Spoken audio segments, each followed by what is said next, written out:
আসসালামু আলাইকুম প্রিয় শিক্ষার্থীগণ, আজ আমি তোমাদের মাঝে তৃতীয় শ্রেণীর আমার বাংলা বইয়ের পাঠ 4 নিয়ে হাজির হলাম।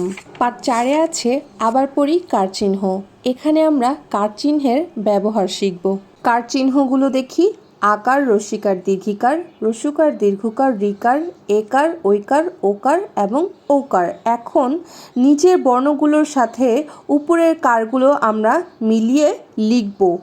যেমন ক দিয়ে ক আকার থেকে নিয়ে ক ঔকার পর্যন্ত, এভাবে বর্গীয় জ, ত, প এবং ম দিয়ে আমরা তোমাদের বোঝার সুবিধার্থে আমি লিখে দেখাচ্ছি। যেমন কয়াকার কা, করস্কার কি, কদীর্ঘিকার কি, করস্কার কু, কদীর্ঘকার কু, কয়রিকার ক্রি, কয়কার কে, কয়কার কই, কওকার কো, কওকার কৌ। এবার তোমরা প্রতিটি বর্ণের সাথে প্রতিটি কার মিলিয়ে পড়বে এবং লিখবে। পরবর্তীতে আমরা শব্দ পড়ি ও লিখিতে যাব। এখানে তোমরা প্রতিটি বর্ণ বানান করে পড়বে এবং শূন্যস্থানগুলোতে লিখবে। চলো আমরা শব্দগুলো বানান করে পড়ি এবং লিখি। যেমন কয়রিকার ক্রি মূর্ধন্য শয়রস্যিকার কৃষি, তয়রিকার ত্রি মূর্ধন্য তৃণ, কয়রিকার ক্রি মূর্ধন্য স ক কৃষক, ময়কার মে ঘমেক, ছয়কার ছে লয়কার লে ছেলে।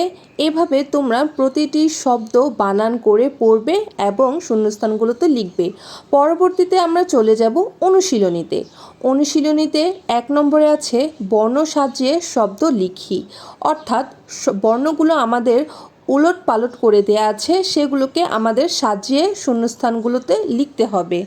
চলো আমরা বর্ণগুলো সাজাই, পড়ি এবং লিখি। প্রথমে আছে দন্ত সয়কার সা, খওকার খো, যেটাকে আমাদের লিখতে হবে খওকার খো, দন্ত সয়কার সা, খোসা। পরেরটা নি স জিকে আমাদের লিখতে হবে জিনিস। তলে কচকে আমাদের লিখতে হবে চকলেট। আম কিলকে আমাদের লিখতে হবে আমলকি। রজা মনকে আমাদের লিখতে হবে রমজান। থি বি প্রিকে আমাদের লিখতে হবে পৃথিবী। ক দৈনিকে আমাদের লিখতে হবে দৈনিক। টা কৌকে লিখতে হবে কৌটা এবং খাদে নাশকে লিখতে হবে দেখাশোনা। আশা করি তোমরা বুঝতে পেরেছো। আজ এ পর্যন্তই। পরবর্তীতে পাঠ 5 নিয়ে হাজির হয়ে